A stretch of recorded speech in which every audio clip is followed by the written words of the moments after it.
Boa tarde, gente. Mas boa tarde para quem está ao vivo, né? Para quem está acompanhando a gravação, bom dia ou boa noite. Não sei verdade. que horas você está assistindo aí. Muito bem, nós vamos mergulhar hoje no capítulo 25. Se nós tivemos em Mateus 21, 22 e 23 um confronto, no 24, 25, 26, nesses últimos capítulos de Mateus, nós temos profundas reflexões, palavras de Jesus sobre salvação, sobre juízo, sobre galardão. São capítulos também extraordinários. Então, vamos orar e iniciar o capítulo 25 de Mateus. Espírito de Deus, nós te agradecemos, te louvamos pelo privilégio de mergulharmos no Evangelho, na Tua Palavra, e pedimos ao Senhor que, de fato, ilumine o nosso entendimento pela Tua misericórdia. Que a Tua graça se manifeste em nós durante toda essa meditação, esse capítulo 25, e que fique de fácil entendimento para quem está ouvindo, que o Senhor nos ajude a compreender, que o Senhor nos inspire, nos possua, nos use, e que o nome de Jesus de fato seja glorificado, e que o Senhor nos capacite a colocar em prática, porque não adianta a gente ler, ouvir, meditar, entender, e nem mesmo guardar, se isso tudo não terminar em prática. E que assim seja, Senhor, assim será, em nome de Jesus. Contamos, dependemos de Ti.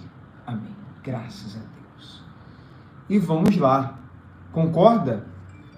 Você concorda que mergulhar no Evangelho é ler, ouvir, reler, meditar, entender, conhecer, guardar, pregar, anunciar, mas tudo isso, o mais importante é o praticar.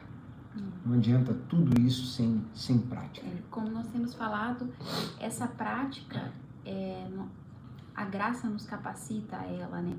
Esse relacionamento com Jesus, né?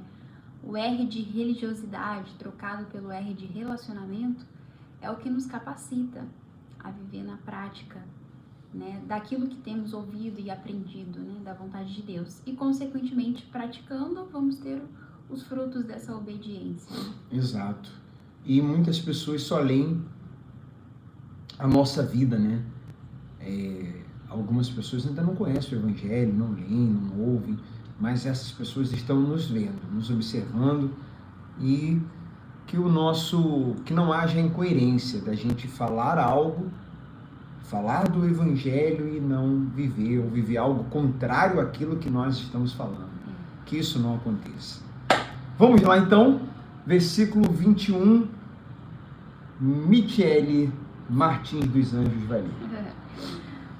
Boa tarde, quem está entrando aqui deu boa tarde a todos.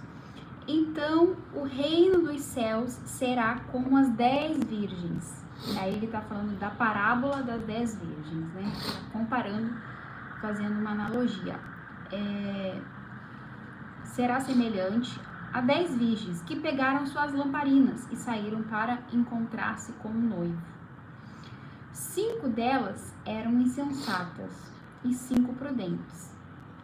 As 5 insensatas não levaram óleo suficiente para as lamparinas, mas as outras 5 tiveram o bom senso de levar o óleo de reserva.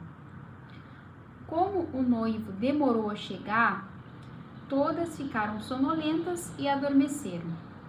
À meia-noite, foram acordadas pelo grito: "Vejam, o noivo está chegando. Saiam para recebê-lo." Todas as virgens se levantaram e prepararam suas lamparinas. Então, as 5 insensatas pediram às outras: "Por favor, dê-nos um pouco do óleo, pois as nossas lamparinas estão se apagando." As outras, porém, responderam: "Não temos o suficiente para todas. vão e comprem óleo para vocês. Quando estavam fora comprando óleo, o noivo chegou. Então, as 5 que estavam preparadas entraram com ele no banquete de casamento, e a porta foi trancada. Mais tarde, quando as outras 5 voltaram, ficaram do lado de fora, chamando: Senhor, Senhor, abra-nos a porta. Mas ele respondeu: a verdade é que não os conheço. Portanto, vigiem, pois não sabem o dia e nem a hora da volta. E o Obed está dizendo aí, vigiem, está reforçando. Olha, gente, deixa eu focar aqui até Michele retornar.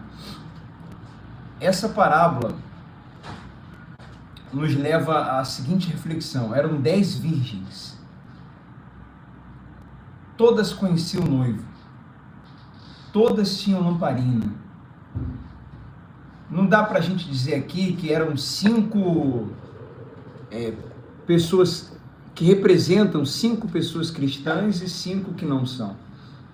Não temos margem, não dá para interpretar dessa forma.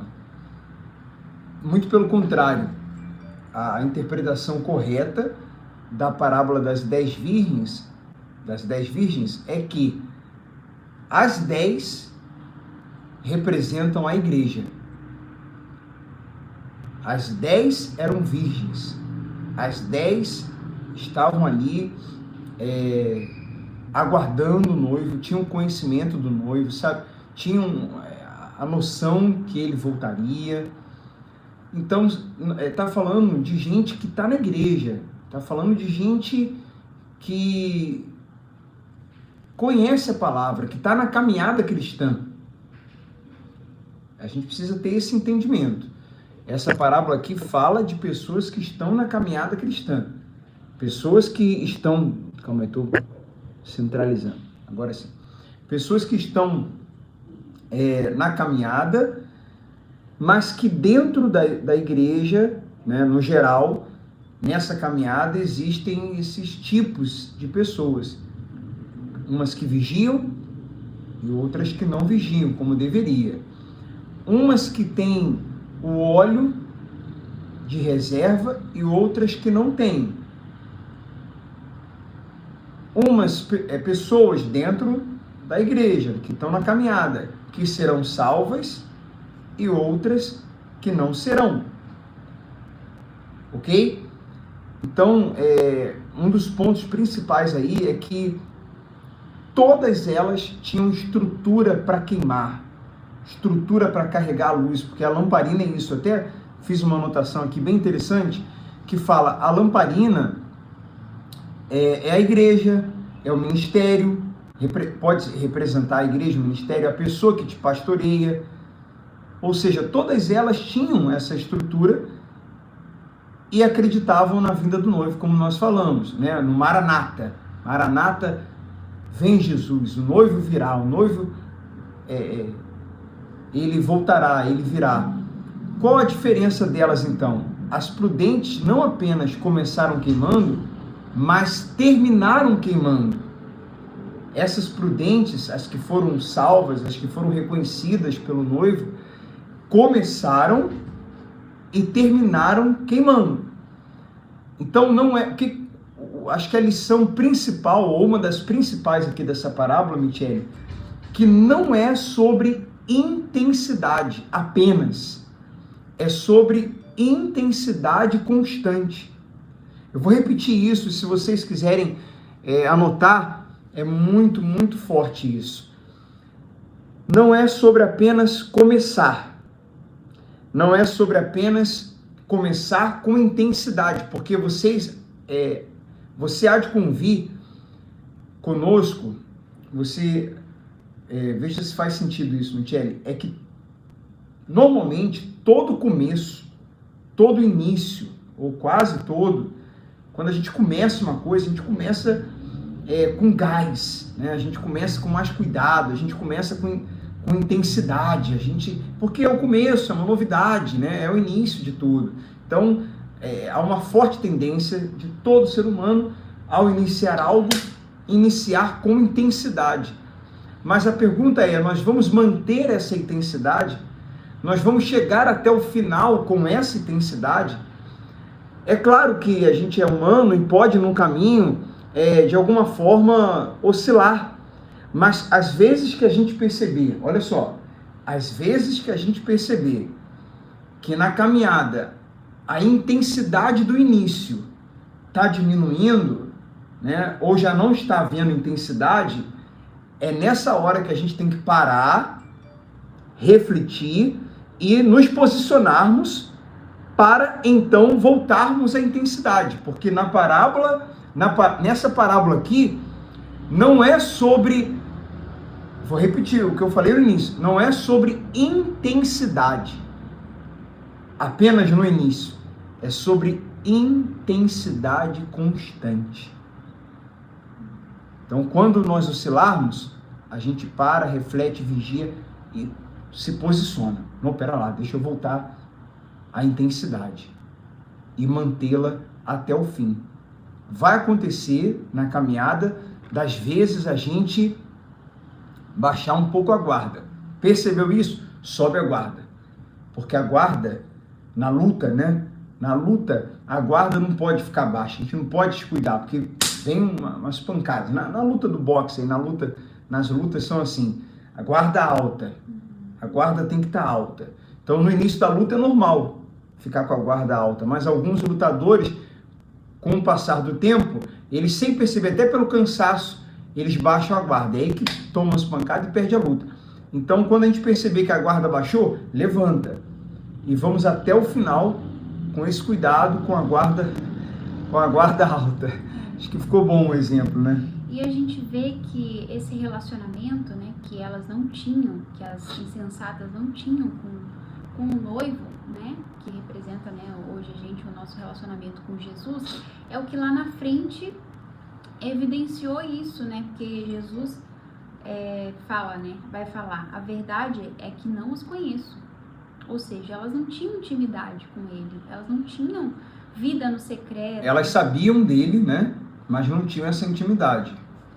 Mas elas não elas ouviam, né, falar, Isso. Elas conheciam a história, mas a diferença daquelas que conhecem, daquelas que vivem esse relacionamento. É isso que ele está querendo dizer aqui, né? Então, quando a gente conhece, tem relacionamento, a gente faz o que é necessário, né? Dia após dia, como o Marcelo falou. A gente todos os dias está em comunhão com o Pai. Tem algum momento do dia que a gente eleva, né, o nosso espírito a Ele e busca esse azeite, e busca esse combustível, esse óleo que vai ser a nossa reserva, né, para o momento que a gente for precisar dele. Então, é algo pessoal, e quando eu precisar dessa reserva, outras pessoas não podem me dar, porque é uma busca individual ali. Perfeito. Cada um tem que fazer a sua, né? E é uma busca diária, né? Constante. Além do domingo. Exato. Além do culto na igreja. Não basta a gente cumprir as nossas obrigações. Tá aqui, vim domingo à igreja, bati o cartão, né? Cumpri a minha missão. É muito além disso. É um relacionamento de verdade. Porque é isso que vai fazer com que a gente, como a gente falou no início, continue a gerar frutos, continue estar, né, em comunhão. E outra, não é, no nosso caso, por exemplo, a gente viveu muito isso, né? E até hoje vivemos. Não é a gente ler a Bíblia só para pregar, né? Ou no caso das pessoas que frequentam uma igreja, né? Participam. Não é ler a Bíblia só na igreja, e no nosso caso, que prega, não é ler só para pregar, é ler para a gente. Isso que a gente está falando aqui, pessoal, é para a gente também, para todos nós. Porque não é só sobre dar. Tudo bem, dar faz parte de quem tem, de quem recebeu. Então eu recebi de graça, dou de graça. Mas não é sobre apenas dar. É sobre eu buscar também para mim. Como ela falou, é algo pessoal. É sobre eu ler a Bíblia. Vou pegar a Bíblia aqui. Vou pegar a Bíblia porque tem um vídeo no YouTube. Vou pegar a Bíblia porque vai ter o culto. ótimo, ótimo. Mas não só isso. Tem que ter os momentos onde eu pego a Bíblia por mim, para Deus falar comigo. Na verdade, é um mito, né, Marcelo? Esses 5 passos para você ser salvo, né? Aí a pessoa acha que seguindo aqueles 5 passos ali, ela já vai estar agradando a Deus. Na verdade, Deus ele trabalha individualmente com cada um dos seus filhos. Cada um tem um propósito, cada um tem a sua identidade, cada um precisa descobrir nele a sua real identidade. Ele vai trabalhando na nossa vida de cada forma. A gente tem uma função no reino distinta, no reino dele, né? Então, tendo esse relacionamento pessoal, é o que vai nos sustentar, é o que vai nos fortalecer, é o que vai fazer a gente não o negar, seja no momento de fartura, seja no momento de escassez, seja no momento de luta, ou seja no momento de triunfo, seja no momento de dor, né? Ou seja no momento de alegria, de felicidade, conquista. Então, é conhecê-lo de fato que aí a gente vai poder dizer, eu sei em quem tenho crido. Porque a gente vai ter... E quando a gente conhece, né, a gente vive por amor a ele, né? Isso aí. Não por medo. Eu ia falar isso agora. Não por, né, medo do inferno, medo do castigo, medo do juízo. Medo do fim, né? Como que um cristão vai ter medo do fim? Se ele de fato é um verdadeiro cristão, não tem fim para ele. Por que o medo do fim? Porque nós percebemos muitas pessoas extremamente preocupadas, fazendo perguntas escatológicas, se Jesus volta agora, se é depois, se a igreja será arrebatada, se é antes, durante ou depois. E é uma preocupação exagerada e para o verdadeiro cristão sem sentido. Sem sentido. Porque é exatamente o que a Michele está falando. Ela falou, eu me relaciono com ele, se ele voltar agora ou voltar depois, tá tudo bem. Eu tenho uma relação de amor com ele. É o que faltou nas nécias. Não faltou nas prudentes. Eu tenho um óleo de reserva. Eu não sou perfeito, eu sou ser humano, tenho falhas, mas eu tenho vida com ele, eu tenho relacionamento com ele íntimo, então isso me traz paz. Quando se ele voltar agora, ele vai me encontrar tendo relacionamento com ele, vai me encontrar fazendo o que tem que ser feito, e não vivendo uma neura de... Porque sabe o que parece, pessoal, quando há uma preocupação exagerada? Que a pessoa, ela quer saber quando ele vai voltar, para que quando estiver bem pertinho da sua vinda, sabendo a hora, só que não dá para saber, mas se ela soubesse da hora que o noivo está chegando, então ela vive de uma maneira relaxada, sem relacionamento, isso porque não há amor, há uma religiosidade, então ela relaxa, vai empurrando sua vida espiritual com a barriga e fica nessa de quando que o noivo vai chegar. Se ela soubesse, então ela, bem pertinho do retorno dele, da vinda dele, ela vai lá, se conserta, começa a orar mais, começa a jejuar, começa a buscar, se arrepende de algumas coisas e fica prontinha para o retorno dele. Mas esse Senhor, que conhece, sonda a mente e coração, já está vendo que ela não está... que seu preparo não foi por cuidado, não foi por amor, mas foi por alguém que está com medo do castigo. Que a gente vai ver agora na próxima parábola, do homem dizendo para ele, que enterrou o talento, dizendo, o Senhor é mau, né? O Senhor é mau, o Senhor é injusto. Sei que o Senhor né? Nós vamos ler aqui. Então, o que faz isso? É a religiosidade que a gente tem falado. É essa relação do medo. O medo, como o Michele falou, do castigo. Mas não é essa relação que Deus espera da gente. O medo do castigo, o medo do inferno, o medo do que a gente vai perder. Não é sobre ter medo de perder a salvação.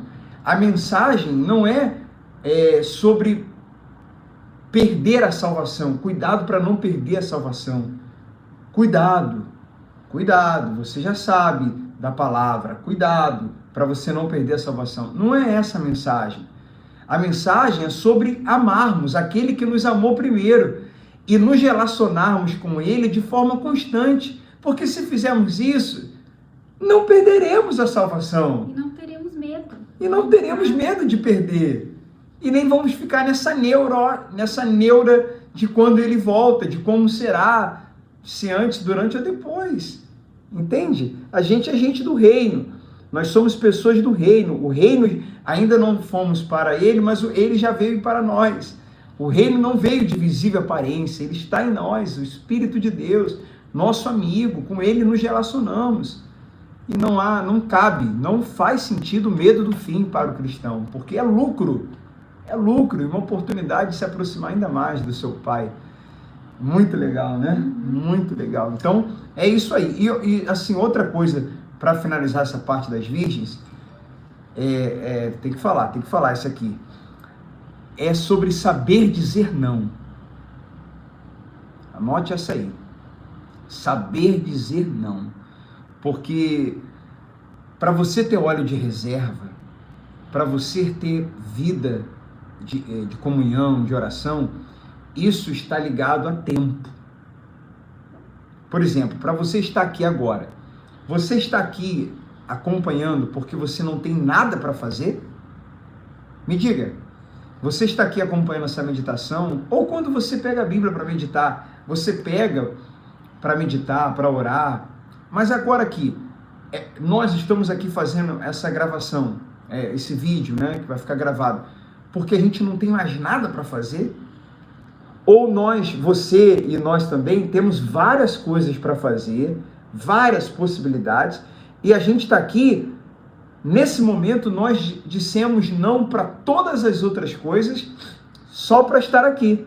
Você disse não para estar aqui acompanhando, você talvez nem pensou nisso, mas você disse não para um monte de outras coisas, um monte que você poderia estar fazendo agora, um monte, para poder estar aqui. É sobre isso. É sobre priorizar, sobre dizer não para muitas coisas ou para tudo e ter ali o seu momento com Deus. É o seu Quando você faz um devocional, você está dizendo não para um monte de coisas e focando apenas naquele devocional, naquele momento ali, né? Não estou falando do dia inteiro, mas naquele momento ali. É uma questão de prioridade. E as prudentes tiveram que dizer, aí eu não vou repetir tudo aqui que Michele falou, da questão de ser pessoal. Elas tiveram que dizer não para as nécias. A gente tem que saber, com sabedoria, tem momentos que a gente vai ter que dizer não, por uma questão de prioridade. Por uma questão de prioridade. Tá bom? Vamos lá então, vamos seguir na próxima parábola. A parábola dos 3 cegos. O reino dos céus também pode ser ilustrado com a história de um homem que estava para fazer uma longa viagem. Né? No caso de Jesus, né? Ele reuniu seus servos e lhe confiou o seu dinheiro, dividindo-o de forma proporcional à capacidade deles. Ao primeiro entregou 5 talentos, ao segundo 2 talentos e ao último 1 talento. Então foi viajar.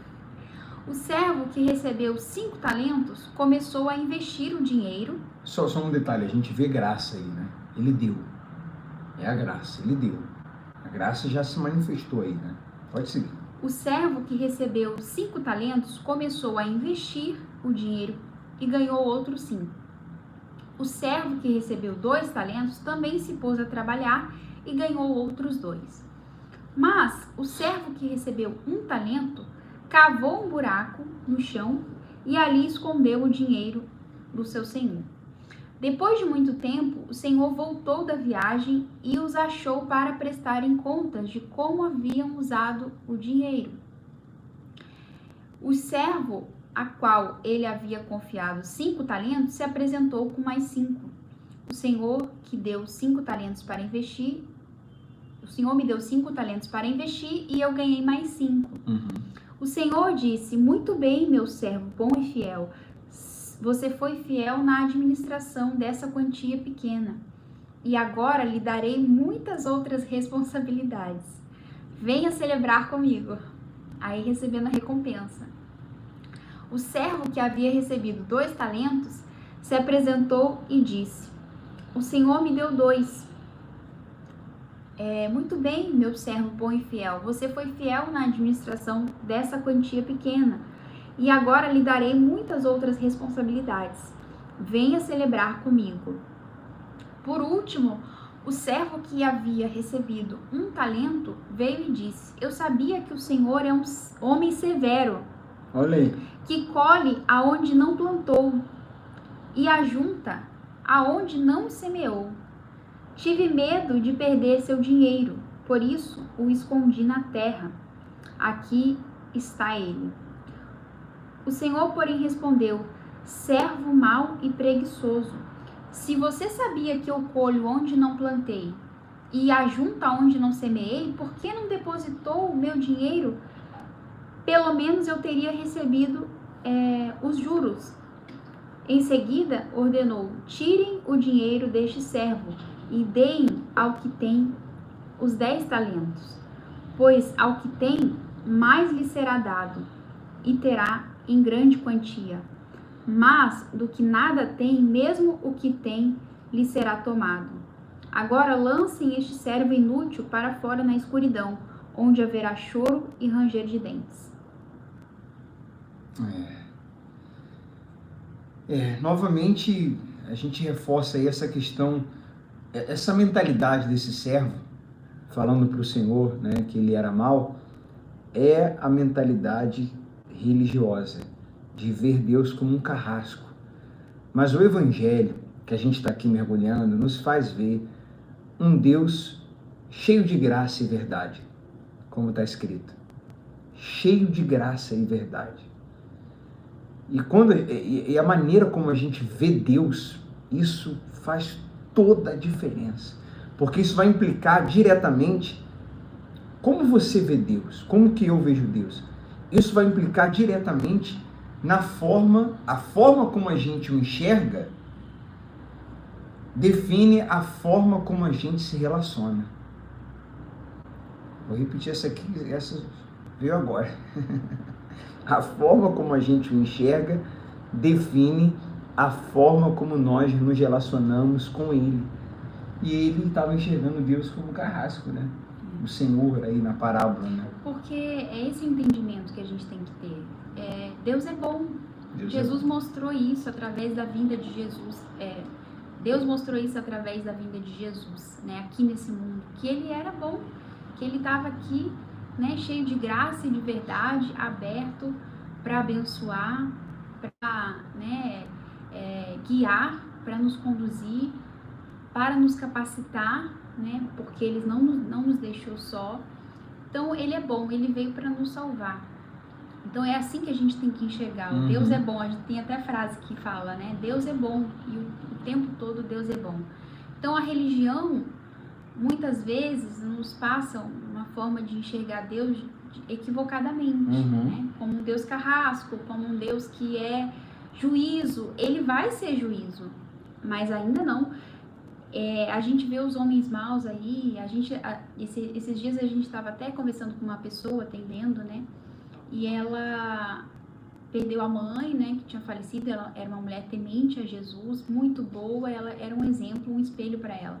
E ela perdeu a mãe e perdeu o chão também, porque ela ainda não compreendia, ficou magoada com Deus. Por que a minha mãe é uma pessoa tão boa, né, uma pessoa maravilhosa, e Deus levou? E o pai, que era uma pessoa ainda muito difícil, era viciado, né, fazia muitas maldades, enfim, tinha uma vida ainda contrária, né, à vontade de Deus. Ele ficou vivo. E eu falei, é justamente isso, por causa da misericórdia de Deus, por isso a demora da volta dele, porque lá, hoje de manhã, né, Marcelo, lendo 1 Pedro, fala, né, porque vai ter muitos que vão falar, mas o Senhor demora, né, já passou aí 2000 anos e Jesus não voltou. Mas é justamente isso, por causa da misericórdia dele, que ele estende o tempo, né, e está escrito lá também, um dia para Deus é como 1000 anos, Mora e 1000 anos aspas, como né? um dia. Então a gente pensa até, fazem 2000 anos, mas para ele 1000 anos é como um dia.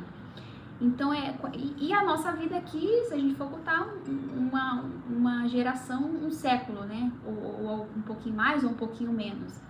Mas é a vida, né? A dádiva que ele nos deu para oportunidade de conhecê-lo. Então, muitas vezes as pessoas não enxergam dessa forma.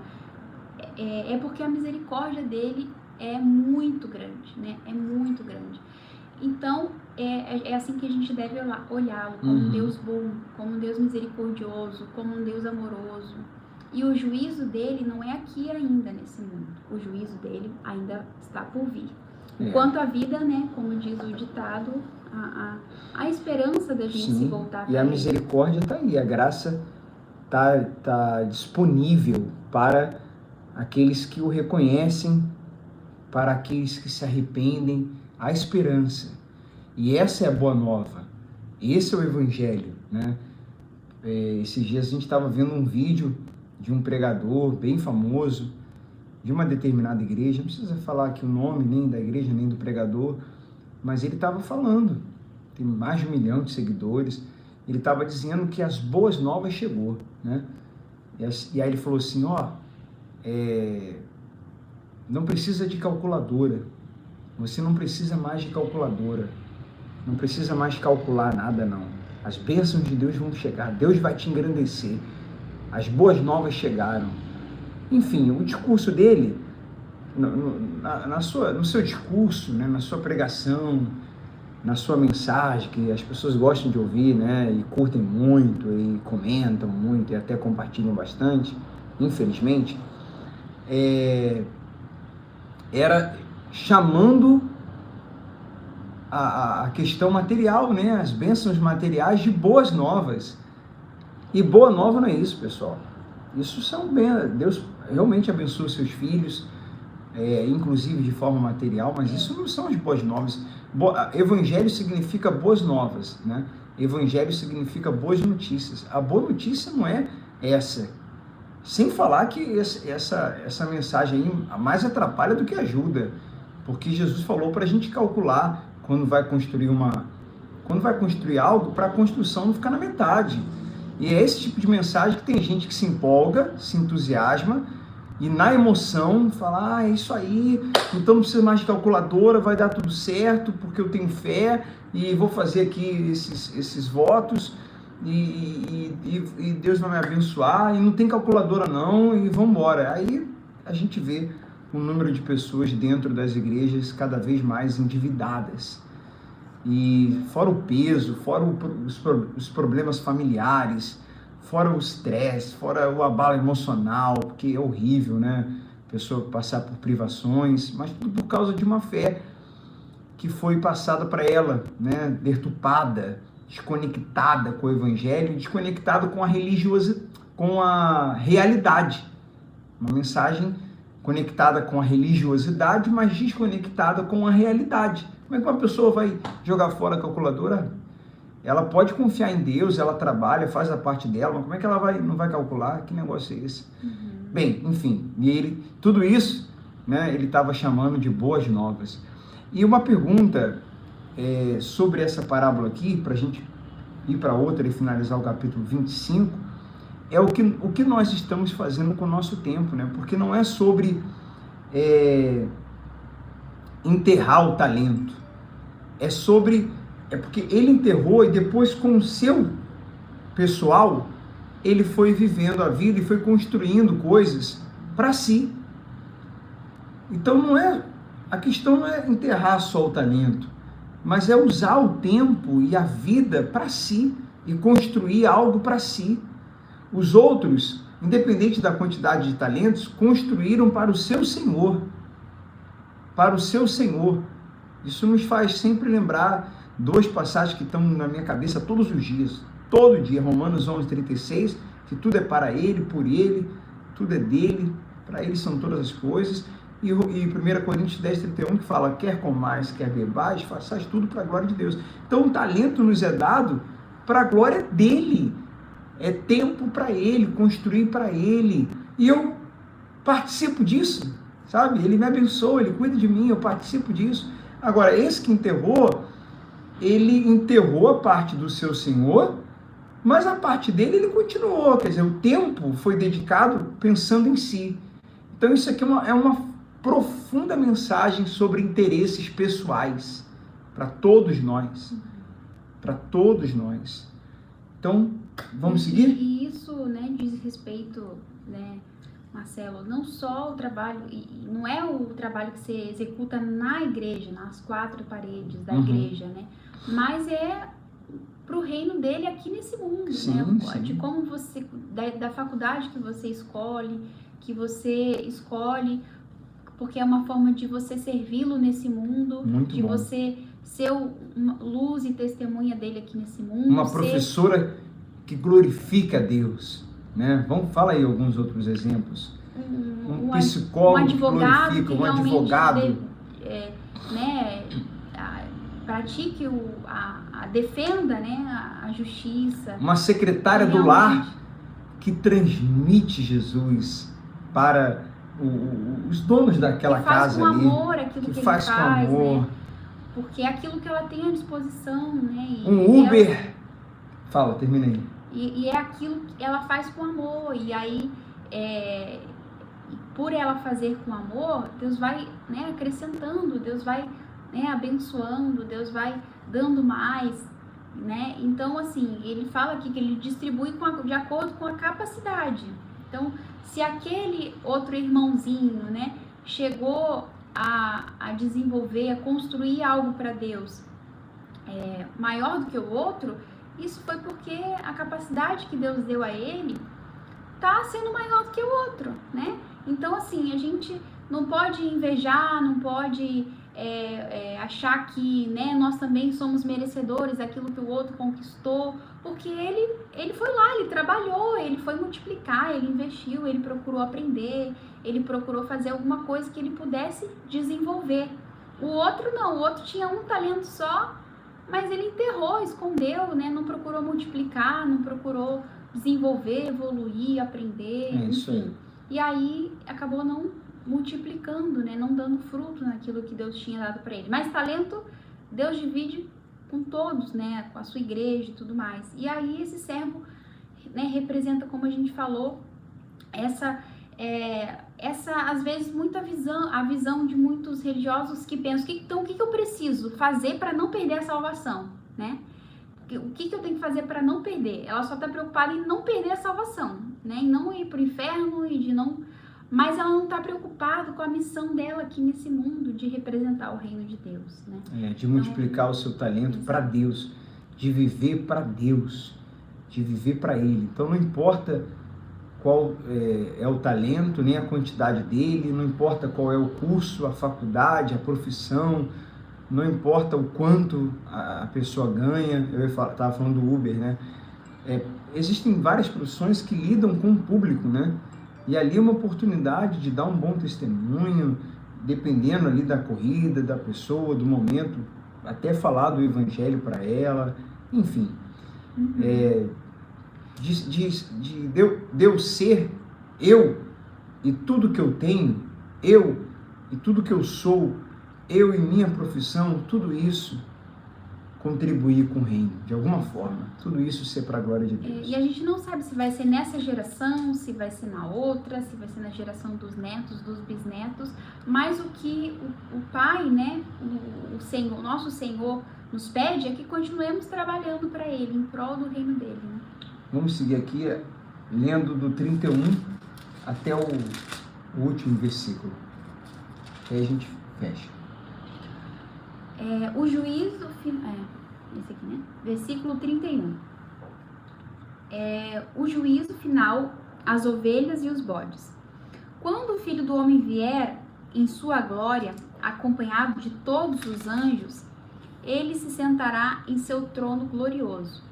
Todas as nações serão reunidas em sua presença, e ele separará as pessoas como um pastor separa as ovelhas dos bodes. Colocará as ovelhas à sua direita e os bodes à sua esquerda.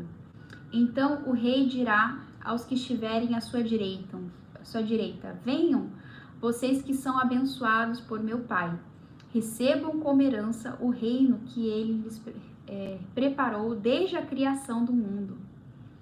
Pois tive fome e vocês me deram de comer. Tive sede e vocês me deram de beber. Era estrangeiro e me convidaram para a sua casa. A hospitalidade, né? Estava nu e me vestiram. Estava doente e cuidaram de mim. Estava na prisão e me visitaram. Então os justos responderão: Senhor, quando foi que vimos o faminto e lhe demos de comer? Quando foi que ouvimos faminto e lhe demos de comer? Ou sedento e lhe demos de beber? Ou como estrangeiro e o convidamos para a nossa casa? Ou nu e vestimos? Quando foi que o vimos doente na prisão e te visitamos? E o rei dirá: eu lhes digo a verdade, quando fizerem isto ao menor destes meus irmãos, foi a mim que o fizeram.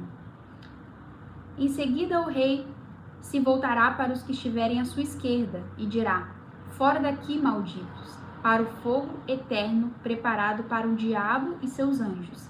Pois tive fome e vocês não me deram de comer, tive sede e não me deram de beber. Era estrangeiro e não me convidaram para sua casa. Estava nu e não me vestiram. Estava doente e na prisão e não me visitaram. Então eles dirão: Senhor, quando o ouvimos faminto, sedento, como estrangeiro, nu, doente ou na prisão e não o ajudamos?